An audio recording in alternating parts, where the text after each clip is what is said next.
Hey, what is up, everybody? Welcome to the Guilty as Charged podcast, coming to you live on a Saturday morning. We are back together again for a Saturday Q&A. We're also going to rank our top 10 Chargers of 2024. So we do some kind of show like this every single year. It's kind of a way to wrap up the season and as well, kind of project going forward, and should be a good discussion. Based off of Tyler's tweet, I'm very curious to see the reaction of how our lists go. We do not know the list of each other, so we have a general kind of idea, but we are going to learn each other's lists as we go, just like you guys are. As part of the fun is kind of learning where Tyler and I are thinking. So Tyler is back after going to Las Vegas. Excited to be back with him today. Tyler, what's up, man? How are you doing this morning? Doing very well. I donated to the state of Nevada, and that was great in terms of gambling. But you know what? Whatever helps get the sphere going or whatever. Fun trip. Had a good New Year's. Happy to be back. Mildly panicking about starting work again. You know how it is. But I didn't get sick this entire break. So knock on wood, not doing too bad. And right now we are anxiously awaiting the game results tonight. Of course, tomorrow as well, though I think the Chargers will win it if they need to. We're looking at flights to Houston, man. We're looking at tickets to the Houston game, all that sort of stuff. So exciting times. It is an exciting time. We will be putting our Bengals hats on for tonight. I saw you and Alex Insdorf have changed your profile pictures on Twitter to feature Joe Burrow, aka Joe Shiesty, aka should be the MVP, all that stuff. I'm totally kidding. But we are big Joe Burrow fans tonight, and hopefully he can do us one last favor. And then the Chargers just have to beat the Raiders tomorrow to get the 5 seed. So flights to Houston, man, kind of shocked at how expensive they are for me. I would have figured, that would not be an expensive place to go visit, but it is what it is. I guess we'll see if I can figure it out. All right, let's get started here. We're going to do our top 10 Chargers of 2024. This is kind of our general process here, is that we're just trying to rank the players who performed their positions the best. And I think there are going to be some things that kind of weigh into how we rank these players. Obviously, some players have been injured. Some players have missed time. Some players have, played less snaps than they have previously. Some players have, the rookie scale expectation is going to be interesting to see how we kind of slight, or scale Joe Alt and Ladd McConkey, Tariq Still, Cam Hart, etc. And so we're trying to weigh everything.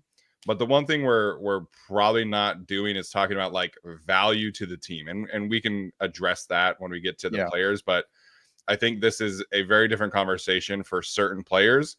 If we were doing the top 10 most valuable players on the team, instead, we're just trying to rank them and figure out who performed the best at their respective positions in 2024. Yeah, there would be no suspense about number one if it were most valuable.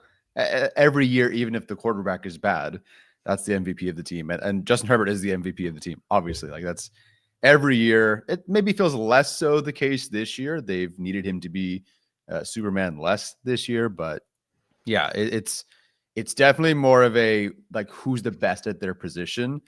And that did help change some things and maybe shake up at least my list. In terms of value, there's a different ranking that I'd have here. But in terms of who's like the best this year at their position, I think it does kind of change some things. I didn't look at where they were last year. I'm not looking at where they are going to be moving forward necessarily. Just this season, who's been the best at their position. And then, either who's been the most difficult to replace in some instances, or who would be the most difficult to replace.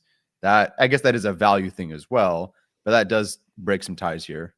Yeah, I think that's a good point. And then also there's the Cameron Dicker aspect of this whole thing, right? And how much do you want to weigh where you put a kicker in a top 10 Chargers list when he's been, we'll make his argument when we get to him, but obviously he's been fantastic and is soon to be the, hopeful most accurate kicker in NFL history with a minimum 100 attempts. So he's about to break the record for most points scored from a Chargers kicker in his regular season as well, which will be great to get the former number one's name off the list. One being Nate Kading, the year that he lost the Chargers the Jets game. So, okay, before we get started, we're excited to have you guys in here in the chat. Feel free and let us know what your thoughts are about certain players, what your thoughts are about our rankings. And then if you are watching, listening, feel free and tweet us, comment in the YouTube section, and we'll have some good conversation about this. That is obviously the hope. Mm-hmm. All right, Tyler, let's get started here. We do have a Google sheet for our visual audience, and so you guys can kind of see how it goes. And then for our audio audience, we'll let you guys know. We're gonna do at least one honorable mention. I think both of us have two, if I'm not mistaken. And then we'll go kind of through the list 10 to 1, so we can save some kind of the expense here. So Yeah, you do have two honorable mentions, yes? yeah, I could go as far as 5, but there's 2 that like maybe even 3, but I can give 2 right now. You want me to go? Yeah, go ahead. Okay, so if he weren't injured, I think this would have been a guy who made the list. So I'm going to go Will Dissly here as one of my honorable mentions. Mm-hmm. And then my second guy, if he had played the entire season, I think I would have gone Tarheeb still. By EPA, by certain things the Chargers have needed this season, I think he, based on how well he's done when he's played, I think he could belong in the top 10. I think he's very close. He was 12th for me, but he didn't play the entire season. So I do want to give that role, these spots to guys who have either played more, maybe been more valuable. Very, very tricky. Very, very tricky because Tarheeb still has been very, very good, especially for a rookie, but he just had to miss it because he wasn't really a part of the team for a quarter of the season. Yeah, I think that's fair. You know, Tarheeb, I think he's not going to make my honorable mentions, but he was definitely very close. You know, given the kind of impact he's had on this team, I still think there are some issues from like a tackling standpoint, which I have been a little surprised at. And then, you know, there's been a couple games where he's gotten picked on a bit. So that's kind of the main reason why I left him off, but definitely deserving. You know, I think if you're doing kind of an all rookie team, I think Tarheeb still should be on it. Just because, you know, he leads all rookies in interceptions right now. So that is something definitely to be considered. Will Dissly, man, I think, like you mentioned, if he had played the whole season, there's a legitimate argument for him to be in the top 10 because of what he does as a blocker and what he has been able to do as a receiver. I mean, we saw his just value as a receiver this past week where, you know, his yards after catch ability has been a huge surprise and a huge boost to the offense. And if he had played the whole season, he would have like just completely shattered his career highs for receptions and yards. And like he's broken those records, right? He has 45 catches when his previous high was 34. He has 439 yards receiving when his previous high was 349. But he missed those few games that really would have kind of, you know, cemented that even further. So his ability as a receiver has been an underrated storyline for the team so far this season. And then what he does as a blocker, you know, kind of controlling the C gap, as Coach Andy Bischoff says, has been highly valuable to this team. So he is my honorable mention for one category. And then I am putting Elijah Molden here as well, because I think his ability to kind of improve what the Chargers had at free safety over Elijah Molden, or excuse me, over Alohi Gilman was not something I expected to have happen this season. But you know, the playmaking ability back there where he's, you know, getting these interceptions, he's getting the fumble recoveries, and also his ability as a run defender, I think was a pretty significant improvement over what the team has had over Alohi Gilman over the past couple of seasons. That's been like Alohi's one big weakness, where he kind of takes some poor angles from time to time. Elijah Molden has generally been on top of that. It's obviously allowed Derwin James to play much closer to the line of scrimmage. And so, you know, not having him for the playoffs is going to be a huge deal. And he's going to miss this upcoming game, and he missed one other game. But I think he also would have an argument for the top 10 if he had been fully healthy and had been with the team the entire offseason and stuff like that. But I did want to mention him here. Yeah, he only didn't make my list because of the injuries and now being out for the season. That not disqualified him, but okay, it disqualified him. It kept him off of my list. It's really unfortunate because if you want to rank best acquisitions, he's got to be top 2 or 3 from his entire. Well, tricky when you have Alt, McConkey, and Ford, and then all these guys on your list. Good job, Joe Ortiz. I'm glad we're having this debate, but he's been phenomenal. Unfortunate with the injuries because he was awesome, and I'd love to have him back next year. Yeah, 100%. All right, so I'll go number 10 first. Okay. I'm gonna put J.K. Dobbins here at number 10. He's somebody that I think would be a lot higher had he not missed the 4 weeks. So you kind of have to take that into consideration. Right. But when he's been on the field, he's obviously been, a tremendous value to this offense. And really, we saw how different it was without him, and the run game, EPA per play and success rate was significantly lower without him out there. And really, his ability to create explosive plays out of plays that should have gone for a loss or for no gain has been so tremendously valuable to this franchise. His rushing yards over expectation are not, where they were when he was like fully healthy as a young player, but it's still a pretty good number, pretty good metric for him. The value that he's brought to this offense, I think, is an underrated storyline. The only reason he's 10 for me is that he missed the 4 games, and then we saw some games where it was a little bit more inconsistent, just from an efficiency standpoint.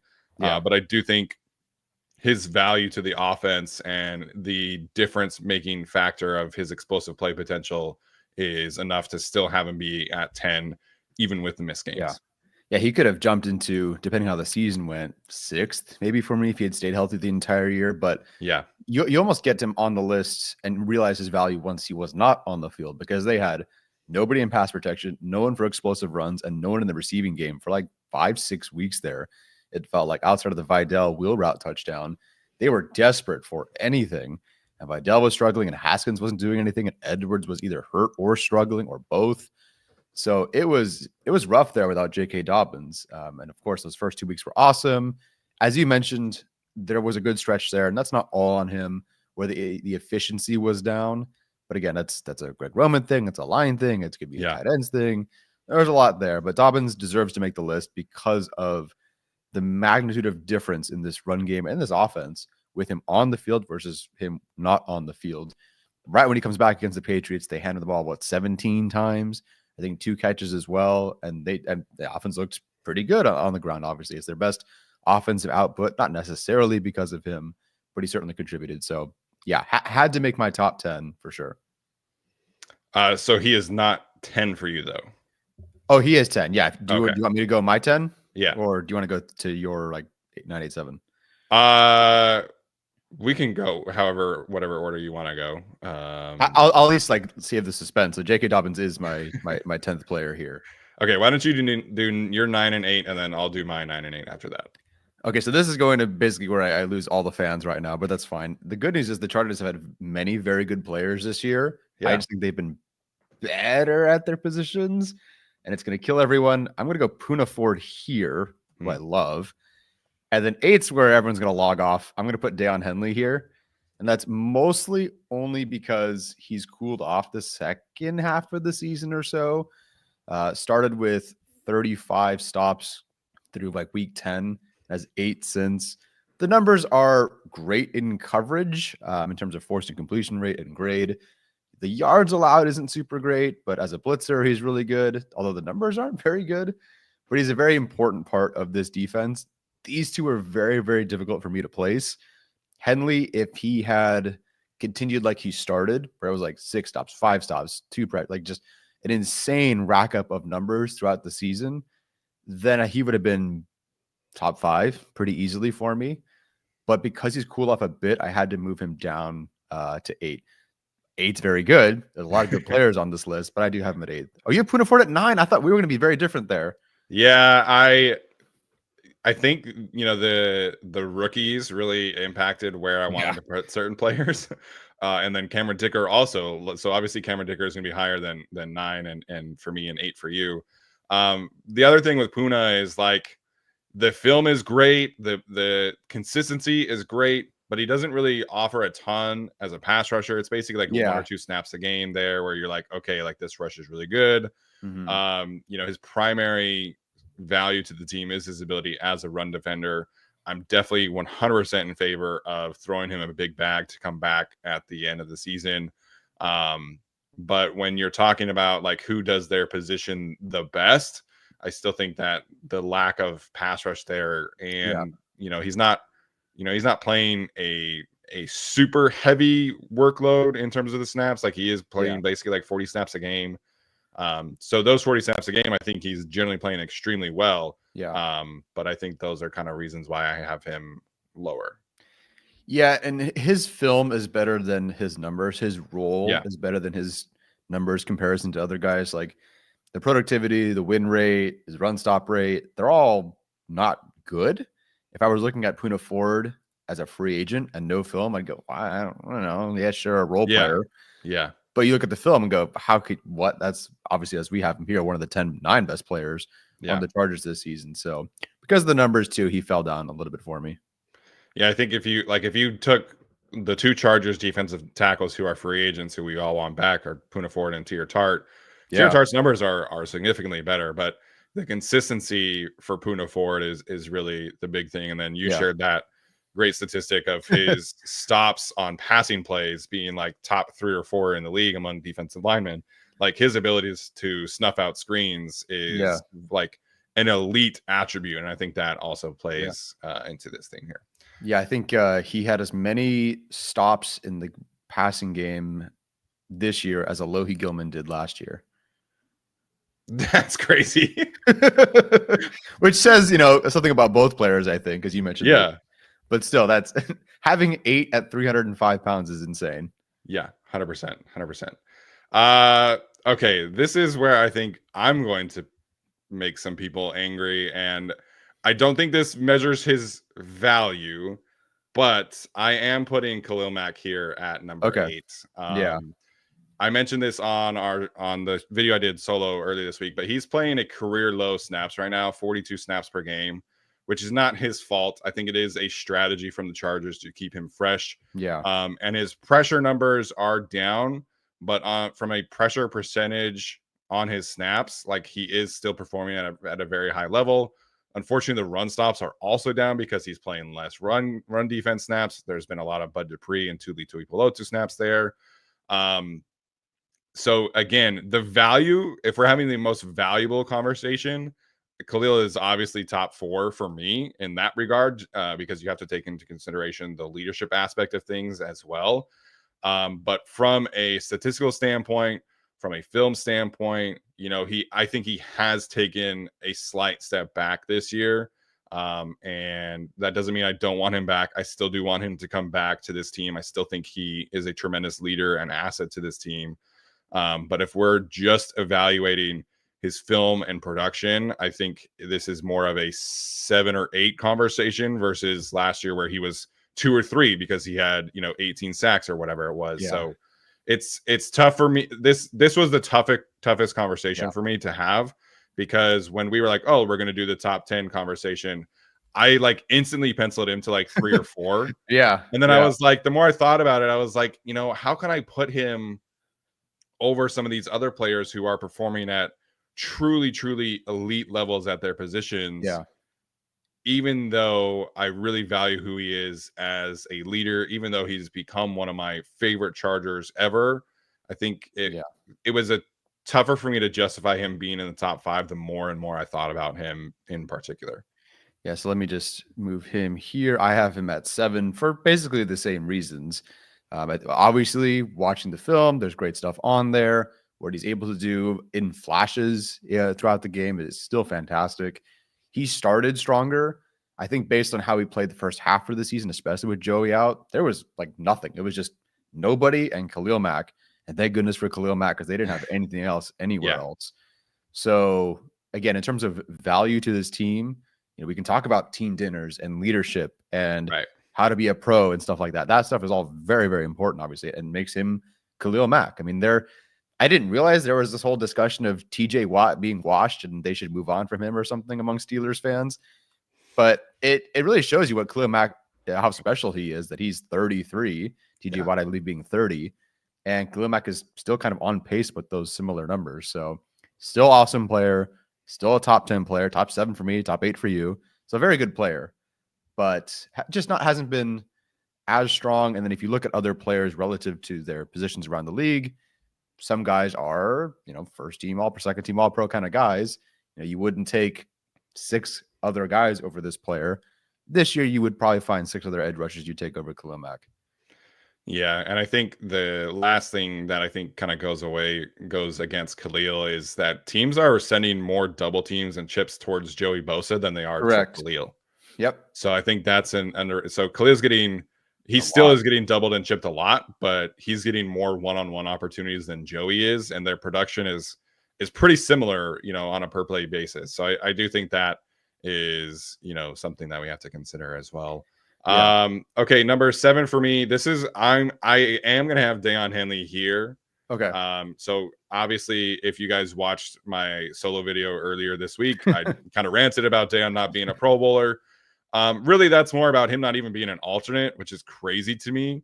I do agree with you that kind of the last few games we've seen kind of a step back from him. The NFL season is tremendously long. He's played a ton of snaps, and in particular, I think he leads the league in coverage snaps among all inside linebackers. It's like him and Fred Warner are the only two that are playing as frequently as the rest of the positions are. A lot of these other like true inside linebacker ones on their teams, they'll come off the field on certain third downs or they'll get some breaks here and there. Like Roquan Smith, he's actually had a career low in coverage snaps this season for the Ravens. And Zaire Franklin basically does not play on coverage downs. Like he has a ton of freaking tackles, which is why he made the Pro Bowl. But most linebackers these days are specialists, where you get like a run defense linebacker like a Denzel Perryman, or you get a coverage linebacker like a Junior Colson or Troy Dye or whoever. But Daiyan is playing so many snaps for this team. He's calling plays. And the run defense, I think, has come down a little bit. They've also expanded his role as a blitzer. So I think the overall kind of efficiency has taken a step back because of how many things they're asking him to do. But the one thing he can hang his hat on, and I talked about this in the video, is that his coverage ability is so high end for this team. And the numbers are great. The film is great. There were a couple of times where even this past week where he got into a passing lane where he had like no business being into that passing lane. I thought he had 2 plays that could have been counted as like a forced incompletion, but PFF did not count him with any.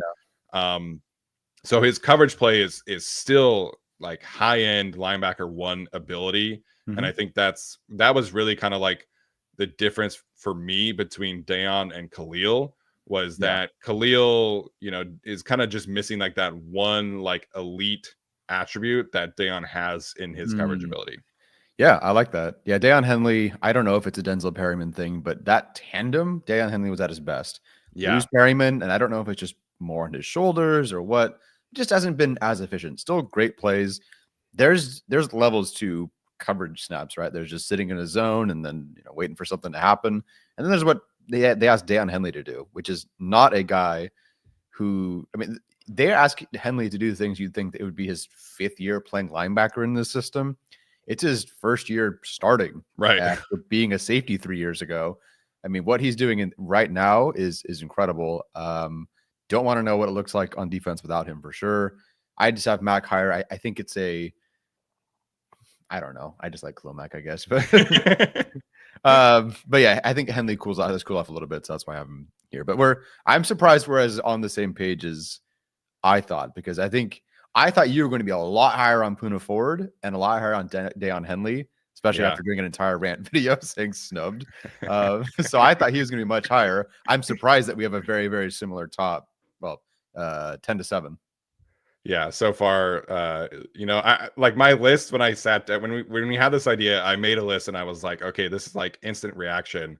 And then I've basically, outside of 1, 2, and 3, everybody else has moved around on this list. Like when I first did it, I had Cameron Dicker at like 10 and I was like, oh, he's the kicker, right? But then I was like, well, the more you think about it, the more you change things. So Cameron Dicker is going to be 6 for me. That's kind of where I ended up with him. Yeah. And, again, he is arguably one of the best kickers in the league. He is arguably the best kicker in the league.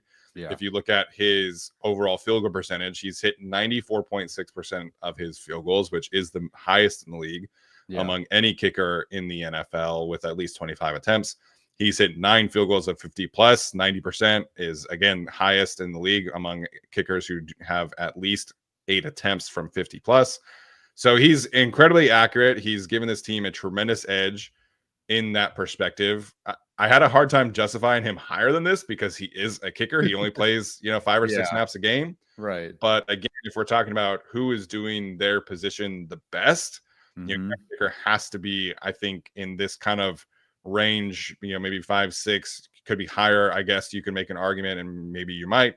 But the accuracy, the distance that he can provide this team, I mean, it's gotten to the point where if they wanted to try him from 60 plus, I would have no concerns about it because I think he has that kind of leg strength and accuracy. So, I know people are still kind of mad at him for like the playoff miss. It's really been like the only miss that really has mattered to me in his 2 years and a half of the Chargers kicker. So he's outstanding. He's a hilarious person. He should be in the Pro Bowl as well, but I understand coaches and players giving Boswell the edge because he's like a veteran kicker or whatever. But hopefully Cameron Dicker can be an all-pro still because he's, to me, one of the most accurate, if not the most accurate kicker in the league. Yeah. So he's, as you mentioned, 8 attempts away from being, assume he doesn't crater throughout that time span, the most accurate kicker in NFL history. He's already the most accurate kicker in Chargers history. He set a record for most field goals in the franchise's history. The first free kick field goal since 1976. He's the best from 50 or more with, I think, 10 or more attempts. So he's 90% from 50. Like, he's been awesome this year. The kicker conversation, I know we said it's not about value, but snaps kind of do matter. There are guys playing 1,000 snaps this season. Yeah, and playing very well, by the way. It's not like these guys are scrubs and we're just giving it to snap counts. But I have Cameron Dicker at 6 as well. Okay. I'm surprised you have him as high. I thought I was going to be just super weird and put Cameron Dicker really high. But yeah, this is where I have him. There's probably not a player on this list that's better at their specific position than Cameron Dicker. Yeah. This season, but ultimately, I think playing 1,000 snaps and playing about as well does matter. Yeah, I think that's fair. And again, when I started this list, I instantly penciled him in at number 10 because I was like, I want to talk about him in a good way. On the list, but I put him on the list, but I wasn't sure how high I would put him. And then I think you just kind of, talk about the elite traits are I think kind of way into his ability here to be number 6. Yeah. All right. So who is 5? Do you want to do 5 and 4, and then we'll do the others individually? Sure. So 5 and 4, I have the rookies. I have Joe Alt here, and I have Ladd McConkey at 4. I think that, so I'll start with Joe Alt. If you listen to Brandon Thornton and Duke Manyweather, they discuss Joe Alt as being like a third-team All-Pro for them. They do it left tackle versus right tackle. So left tackle, spoiler, they had Rashawn Slater as one of their first-team options or second-team options, debating between him and Tristan Wirfs. I think they had him second team. But Joe Alt was the guy they discussed as third team. And they believe that when push comes to shove in a few years, he is going to surpass Penei Sewell as a right tackle, at least number 2. Lane Johnson's in his own tier until proven otherwise. But they think Joe Alt's going to be that next guy. Maybe when Lane moves on, it becomes Joe Alt as that number 1 guy. Joe Alt this season has been fantastic. The film is tremendous. What he's doing, switching from left to right against the rushes that he's faced, is beyond what I expected.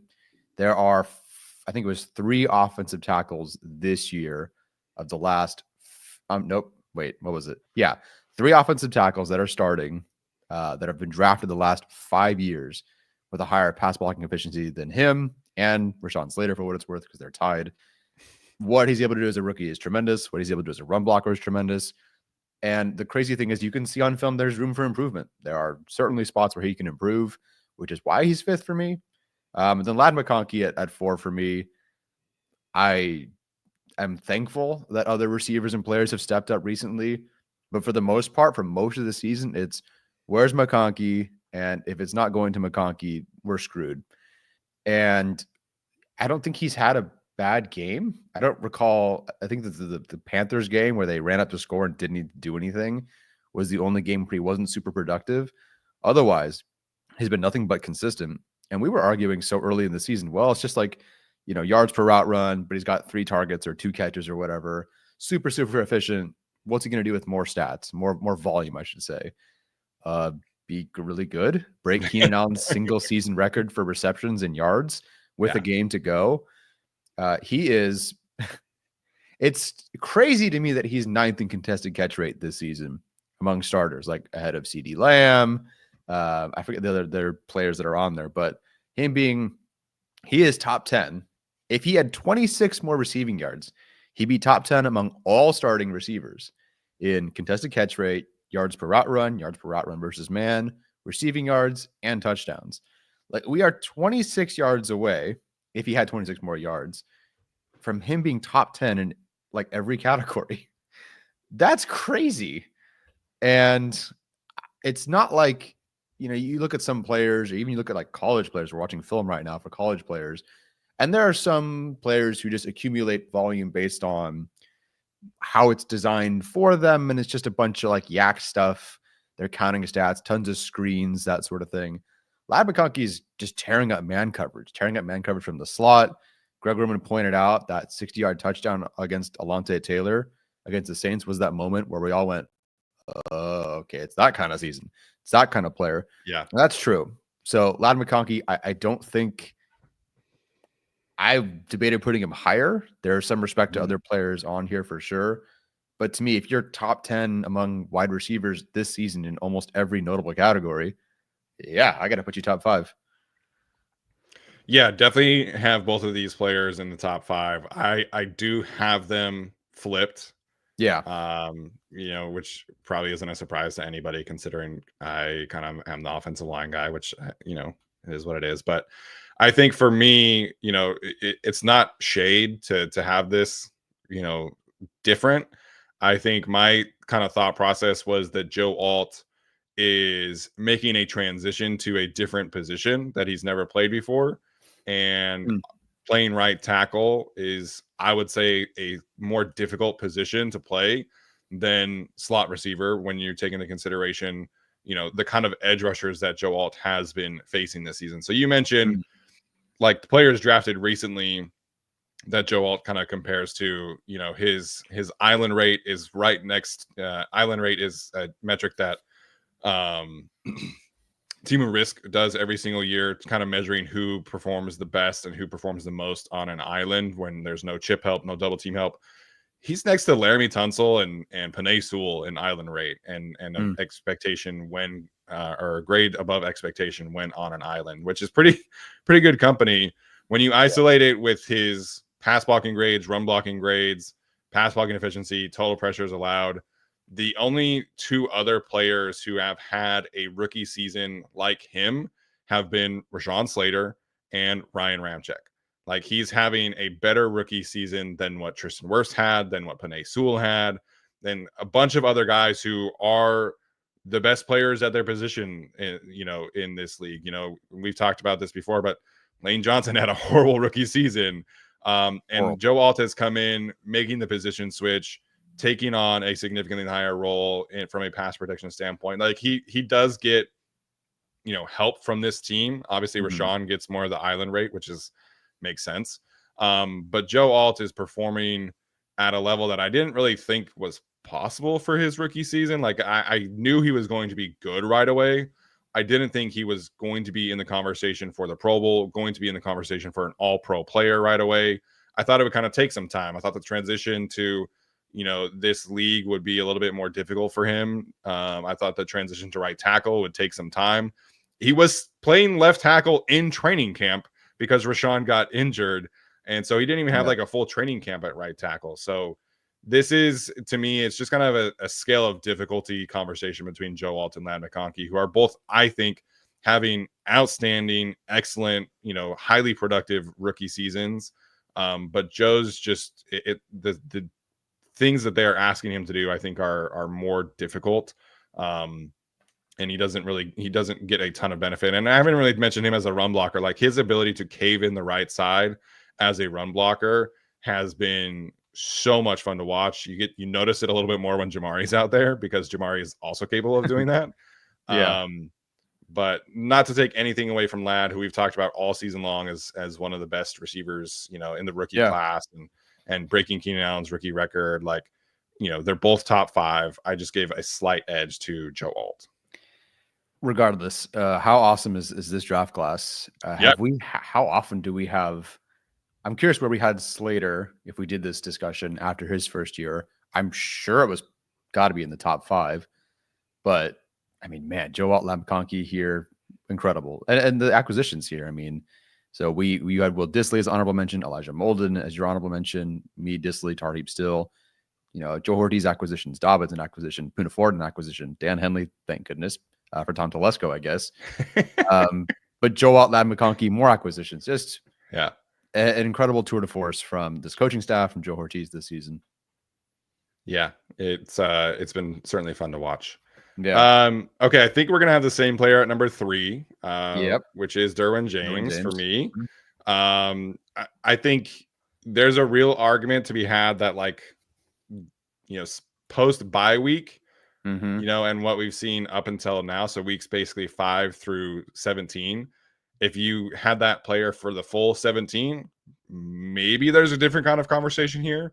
But it did take Jesse Minter and company a little bit to figure out Derwin James's role, how best to use him. I mean, in the first 4 games, he was playing free safety, I think like 30 snaps a game. And now that number is like 7 or 8. So it's taken them a bit to find things. It took him a bit to kind of get comfortable in the new role. But he's defending the slot at an elite level. He's right there neck and neck in terms of EPA per play allowed in with like Kyle Hamilton and these other guys who are considered like highly elite safeties. What he's able to do as a run defender, I think this has been his best run defense season of his career. And then his ability as a blitzer has really stood out as well. Yeah. 2018, probably still a better season as a blitzer, just from like an efficiency standpoint. But this season, like he has 5.5 sacks, could easily make an argument that there could be some more coming. So definitely top 3 for me. I think there was a clear break between the top 3 and the 2 rookies, but Derwin James, I think, is clearly the 3rd because of that kind of first 4, 5, 6 games where we're still trying to figure out where to put him, the value that he brings, but still very clearly top 3 for me. Yeah, he's playing at a tremendous level right now. As you mentioned, the beginning of the season, this is his role. Interesting. Okay, Minter's got this plan for him. Keep it safe, keep it simple. Maybe they're still trying to figure out who the heck can do what in coverage. At that time it was Christian Fulton and Hassan Adesiambo Jr. So maybe they're a bit more conservative, stuff like that. But once they've trusted Molden in these corners, Derwin James has been unleashed, and this role has been awesome. So I didn't know which order, although I was kind of sure he'd be 3rd, but I knew he would be in my top 3 for sure. Yeah. Okay, so do you have Slater or Herbert at 2?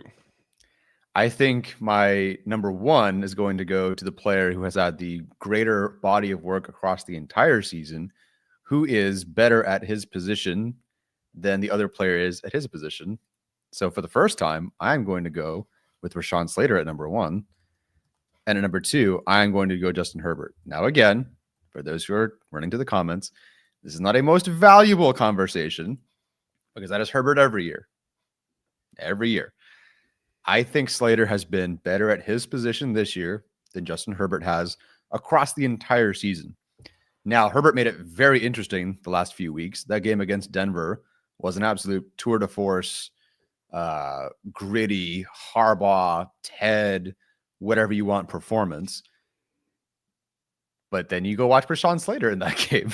And Nick Bonito was a potential defensive player of the year candidate. And Rashawn Slater said, get the fuck out of here. Other than maybe like one bull rush. I mean, it was what he does in the run game is sensational. What he does in the passing game is sensational. And I think Rashawn Slater has more this game is over for you moments than I think Herbert has this season. Duke Manyweather, Brandon Thorne talk about him as second team All-Pro. I don't think that's where Herbert is this year. Not across the entire season. So while Herbert, again, is the MVP of this team, Slater at his position is better. Yes, Bob Middleton, Slater is better than Herbert at his position. And you all voted him that way, didn't you? Isn't Slater a Pro Bowler this year? Yeah. That's an argument. I think the All Pro conversation is an argument for Slater. Again, I mentioned the island rate in terms of AFC offensive tackles. He performs the best over expectation on an island, and he's doing it against really, really high end players. I mean, he absolutely took Trey Hendrickson out of that game, and Trey Hendrickson currently leads the league in sacks and is second in pressures. He was a complete non-factor against the Chargers because of Rashawn Slater. You mentioned Nick Bonito 2 different times, non-factor against Rashawn Slater. There are obviously, some detractors will say, oh, well, like he gave up a lot of sacks to Myles Garrett. It was really 2 sacks. And then outside of that, he was outstanding.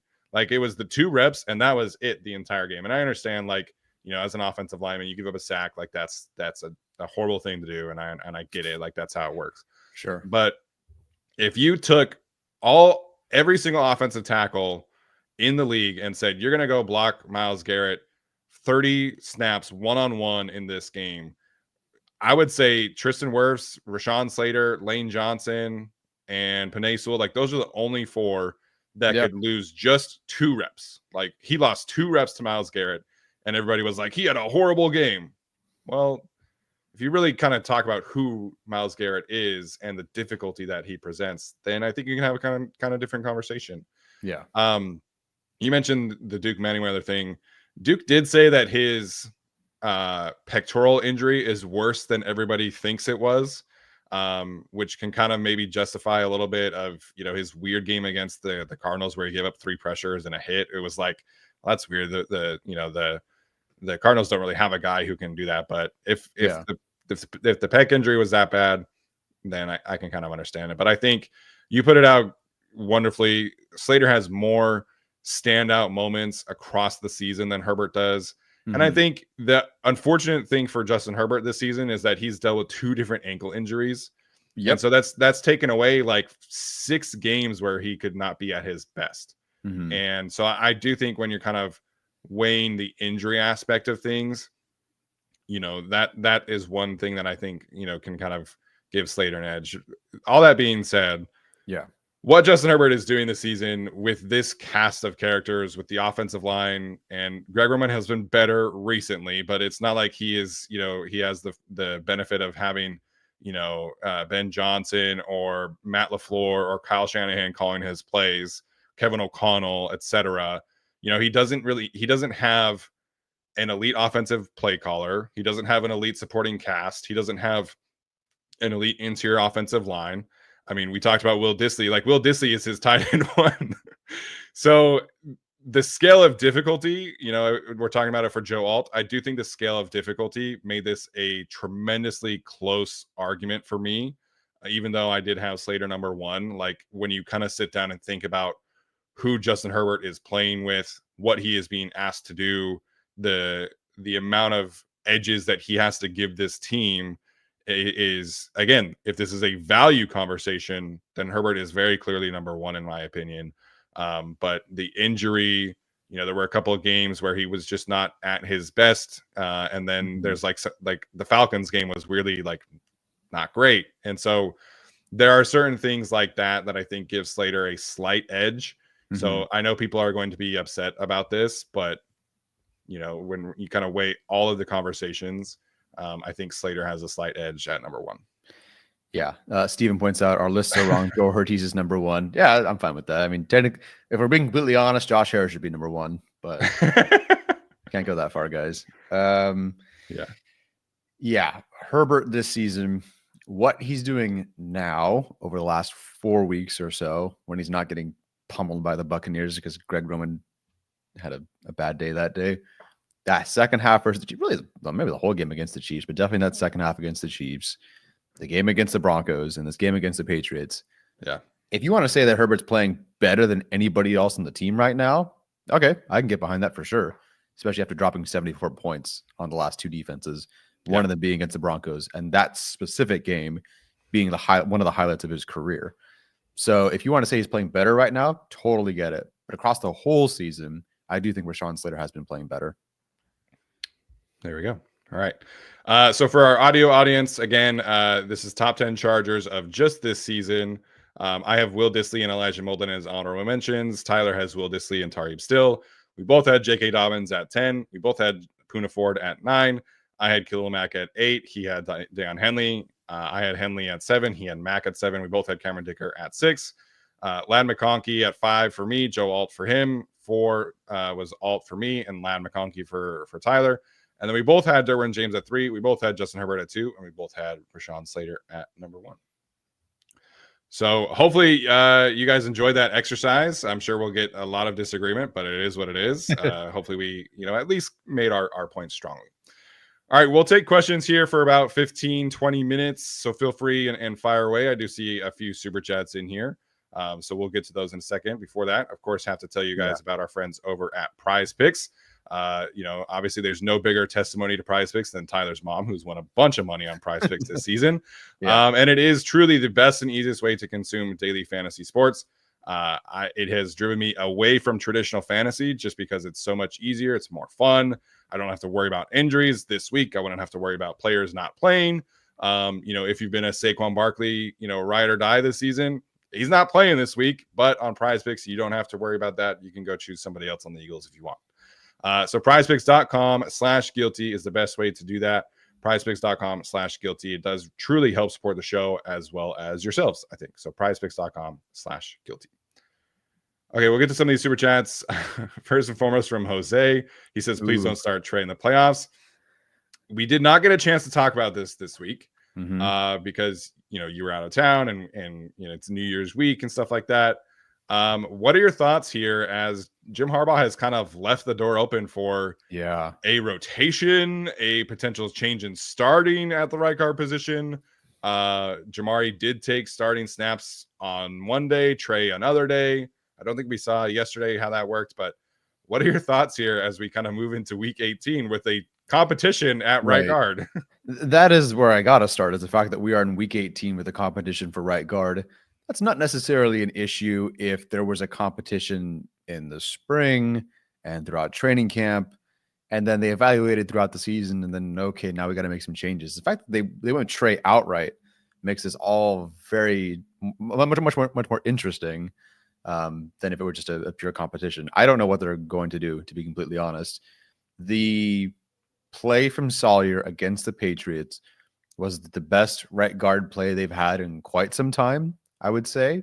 I don't recall Trey's games this season at this point, but he played better against the Patriots than Pipkins had in a while.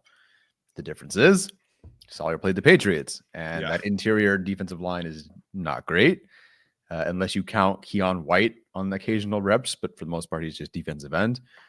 So it's very tricky. You're trying to figure out Trey versus superior competition. I mean, they just did the Vita Vea, the Chris Jones, and now if Salyer jumps in and it's against, I don't know. I couldn't name these players. All respect to them, I couldn't name them. So I guess I get why. There was that one rep that he lost to that guy who made like a run stop, and Ross Tucker was like, "This is the Patriots' best defensive lineman." I was like, "I don't even know this guy's name." Yeah, and obviously the Patriots' defense isn't great either. So I don't know. I think they should roll with Salyer after watching how it worked against the Patriots. I think you have to see one more game of him. But I don't know, man, because we had this debate before. Trey was hurt. Oh, they'll just go with Salyer the rest of the way, right? It's like, no, they went with Trey from the jump, and lo and behold, Trey was the starter when he, was back, or there was injury issues, and they were to put him back at right guard. So I don't know. My vote is Salyer. My vote was competition at first, then I was cool with whoever they picked. But now I truly want to go with Salyer. Yeah. Again, this season has been so positive, but I think one of my biggest bones to pick with them is how they handled this position. And, Jim Harbaugh said from the jump, we're going to get our best 5 out there.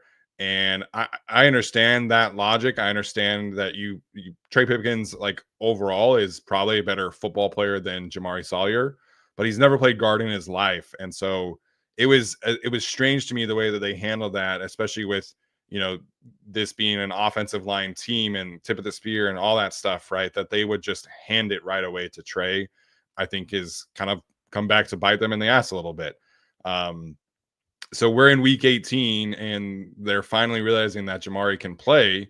And it's just a little frustrating that this is where we're at. Like, why didn't this happen after the Denver game? So the first Denver game comes in and Trey gets hurt and leaves the game. And Jamari, I think, plays pretty well. And then it's right back to Trey the next game. And then Jamari plays really well against the Titans, a much more difficult opponent than the Patriots. And then Trey's back and it's right back to Trey. No consideration. And then even this past week, they were rotating Sam Mustipher in there. And so it's been a little frustrating to me the way that they have handled Jamari's, I understand his development is not like, top of the list of their priorities. But to sit here in week 18 when, you could, if you take the top 5 right guard games of the season, I think 3 of them are from Jamari. And, that's kind of a default list because he's only playing in 3 games. But it's one of those things where I wish we would have gotten like a true competition. I wish we would have gotten to see the 2 of them compete in training camp. And Jamari did miss some time, and I'm sure that potentially impacted some things. But I think the better right guard is Jamari, but the better football player is probably Trey. And sometimes you do have to kind of weigh that positional value aspect and who's more comfortable, because Jamari is a natural guard and Trey is very much not a natural guard. Yeah, Jamari was doing, as you mentioned, more natural guard things on film. It just looked like a guy who's been there in the interior, knows how to help his tackles. Not that Trey doesn't understand how to do that, but as you said, it's a natural thing. Or if it's not natural, it's a coach thing, because Jamari's been doing it for years. So could Trey have a higher ceiling game potentially in the playoffs? Yeah, but I don't know if I want to go on the road and deal with uncertainty and gambling on variables there. I want to see Sawyer with one more game, at least this week. Yeah, at least this week. So we'll see how it happens. Athir in here, he has a couple of super chats in here today, so we really appreciate that support, Athir. His first one says, I love to see the Chargers move up to the 5 seed, but he has zero faith in the Bengals defense. Last time they played the Steelers, the final score was that the final score was 45-38? Is that real? That sounds like the Bengals defense. So I'm not surprised.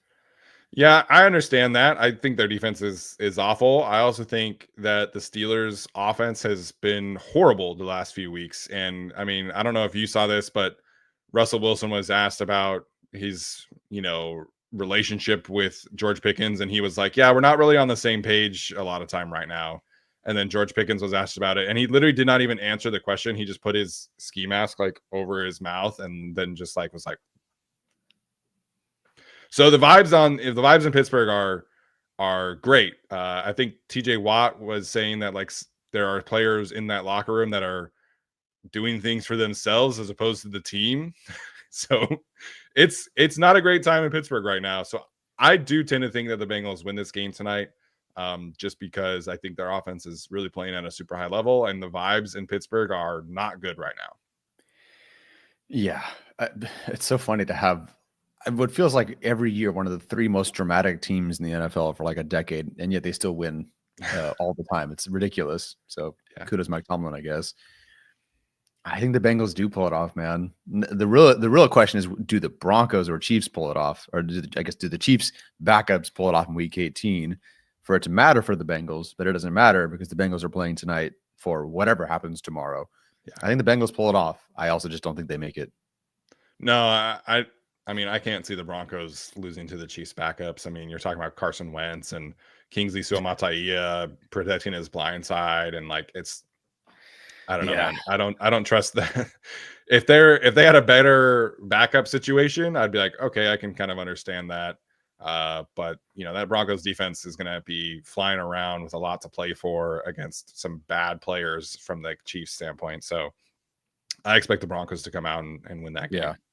Are the Broncos playing for the chance to go face Buffalo? Is that that sucks. Yeah, but they're gonna enjoy the trip. Enjoy the trip and a potential like extremely cold front next week on the East Coast. By the way, cool. So definitely hoping for a trip to Houston over Baltimore. But yeah, I think the Broncos they're gonna want to get into the playoffs, obviously. So I think they'll take care of business. Yeah. Sean Burgon, hope you're okay, man. He says Bengals are going to win. It's payback for my sore ass pack and a totaled Kia.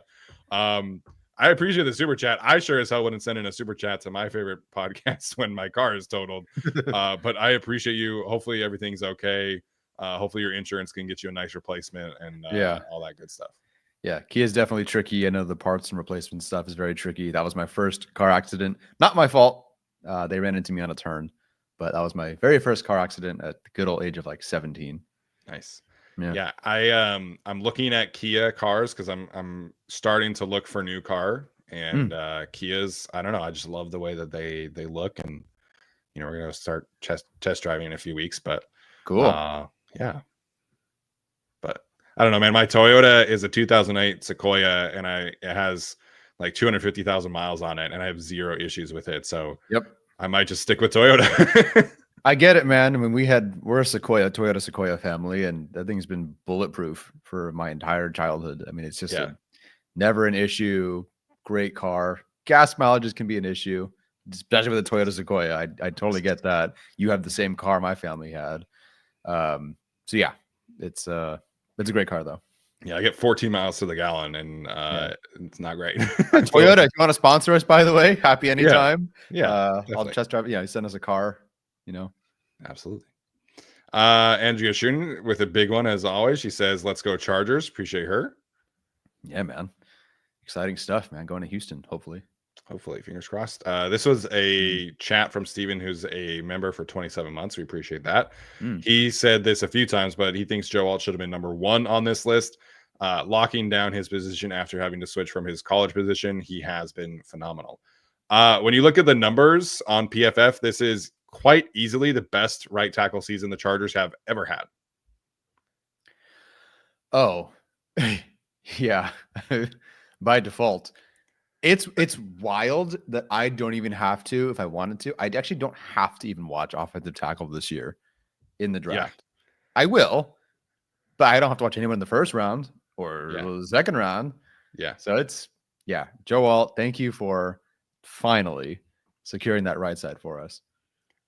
If you had to guess, I don't know if you saw my tweet about this, but if you had to guess, who would you say has the best numbers at right tackle after Joe Alt?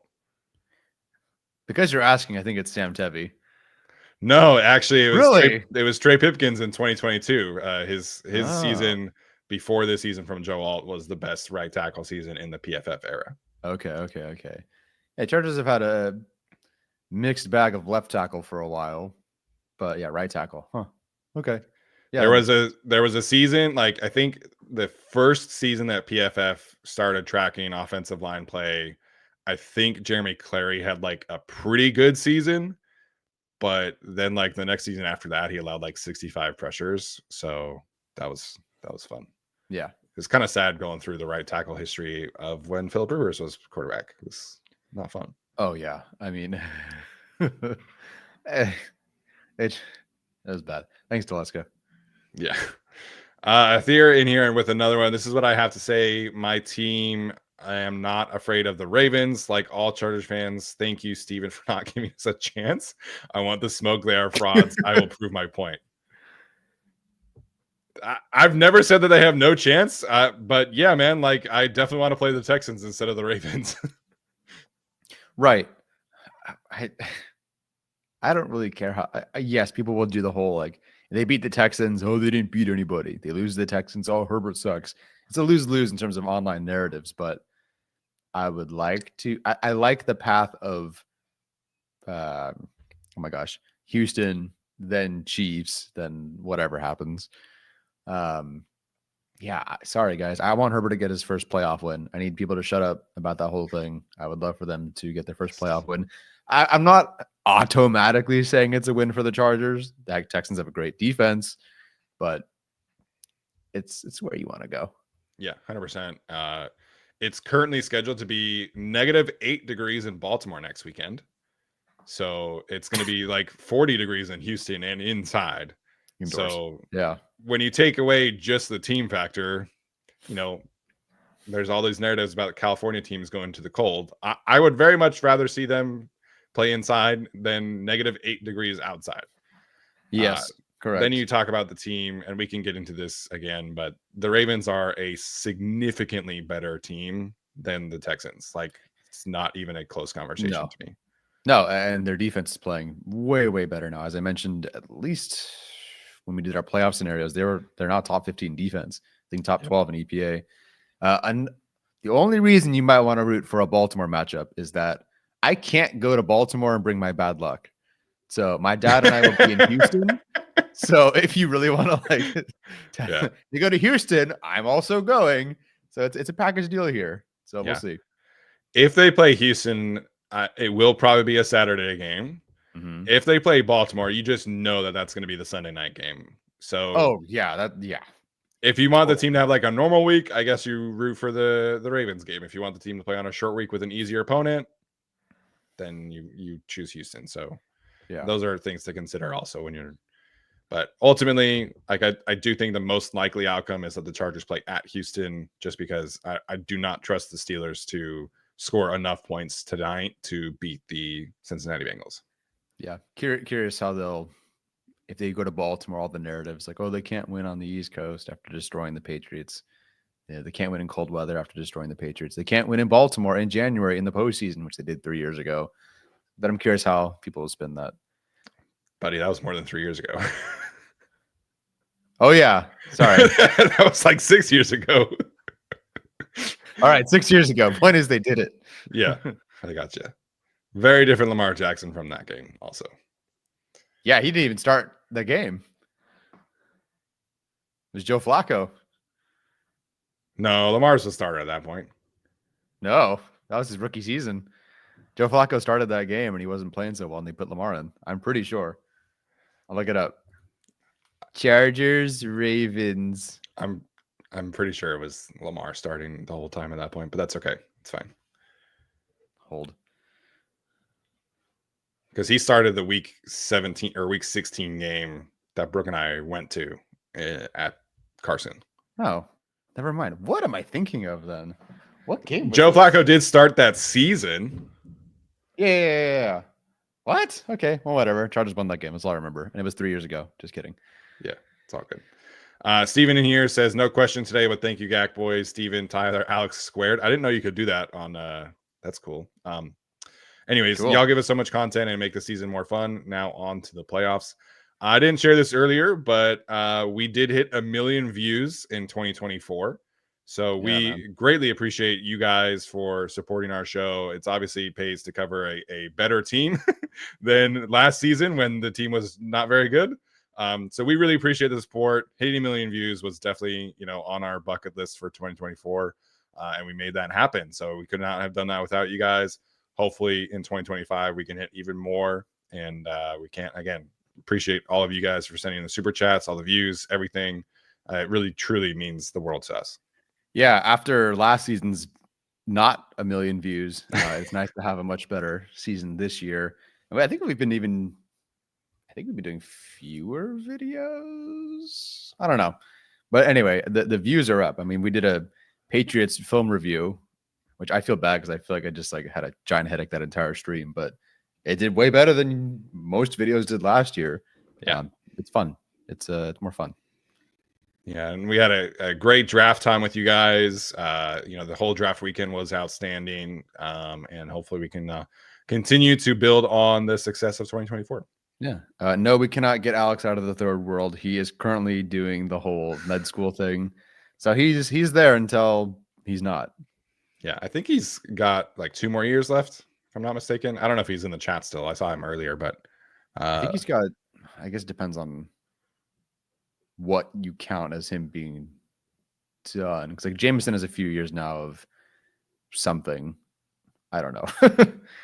There's the school, there's the residency, there's the whatever. So I don't know. The fact that he still has time to do the bolt breakdowns, I think is kind of crazy. Because one of my good friends from college, he's doing the same program as Alex, but in Tulsa, Oklahoma, and he's working like 80 hours a week. So the fact that Alex can still do all of his med school stuff and make a video is, I think, still a huge benefit to us. And write and do quotes and all that stuff. Yep. And appreciate the heck out of Alex, both Alex's and Arjun. Arjun obviously hasn't done videos for us this year, but we both still get information from him in terms of like data and things like that. And so huge help for him as well. Hopefully the new Jets regime can keep him around and see his value. So appreciate the heck out of Arjun. Arjun's got to delete all his old Rex Ryan posts now. He said it's his new employer. Hopefully that's not the case. Jacob says, BTF, you guys, who has the best chance for first team All-Pro honors? And then FTR. I think for first team, I would probably say Derwin, just because he has a clearer path to his position than Slater does. Because, I mean, Tristan Wirfs, I think, probably has that on lock.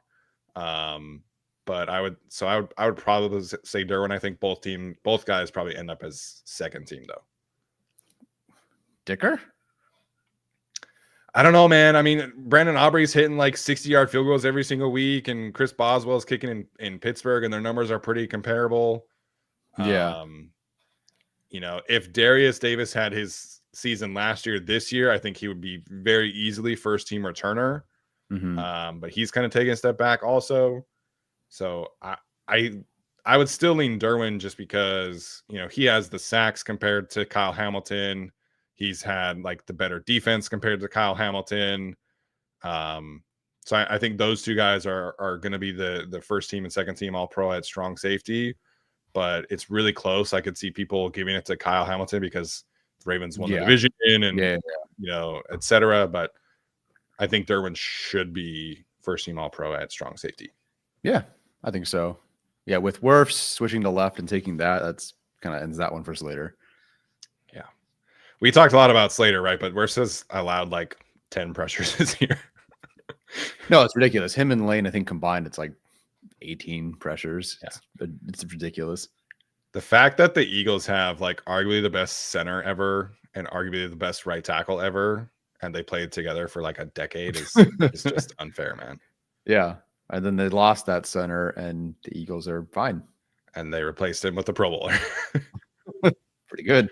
Pretty good. Pretty good. Zach Pearson in here, a fellow Utah Chargers fan. Appreciate the heck out of all of my Utah guys who are Chargers fans. We're growing. I saw a few people in Utah this past week that are Chargers fans, so appreciate the growth there. He says, this is sad, but if the Chargers do make the Super Bowl, I'm sad that it'll be called a fluke and Herbert will never get his flowers. I love the pod and wishing more success than ever from Utah. It'll be called a fluke.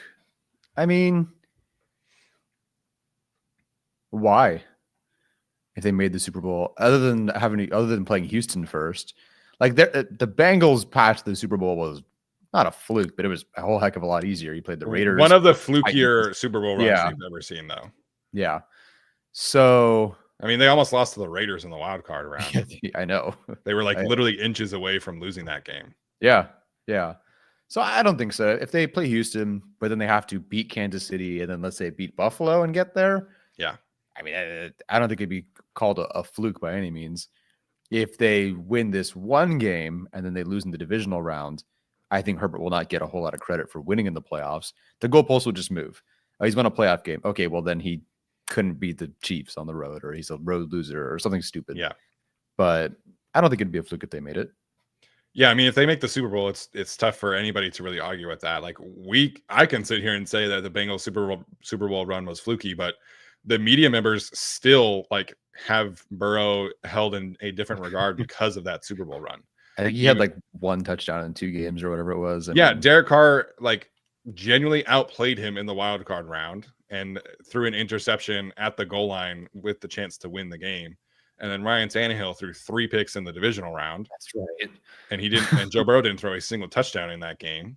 And then the Chiefs game, which like I guess you give them credit, but the Chiefs are winning 27-10, I think, at halftime.